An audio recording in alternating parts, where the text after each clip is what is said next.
прадзеда і ўнука Владзімір Дубоўка. Недзе далёка у вёсцы маленькі век дажываў свой дзедка старенькі. Старасць не радасць.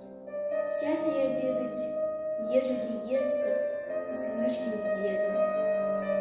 Пазалівае чыстыя бруста, ён і заціркай, ён і капустай. З гэтай прычыны дзеда старога лісце сажалі каля парога. Там ён і снедаў, там і абедаў, там ён з унукам меў і бяседу.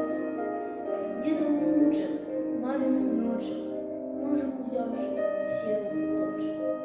Нешта майструе, нешта складае, будзе, напэўна, цацка якая. Маці пытае: «Любы сыночак, што ж ты майструеш, сеўшы ў куточак? Што ж гэта будзе?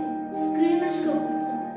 «Будзе, матуля, гэта карыца. Як пастарэеце з татам абое, вас не прымуе есці з сабою. Калі карыца вас пасаджаю, после заціркі паналіваю. Тата на маму, мама на тату. Глянулі мужні, хто ж вінаваты?»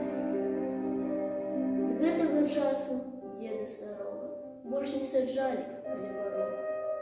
Так, як усюды, у кожнай сямейцы разам з сабою далі яму месца. Казачка гэта вельмі старая, ходзіць па свеце з краю да краю. Хто пра яе і забудзецца можа, унучка маленькі зноў дапаможа. Ён пачытае, хоць ведае ўсё, але напомніць лішнім не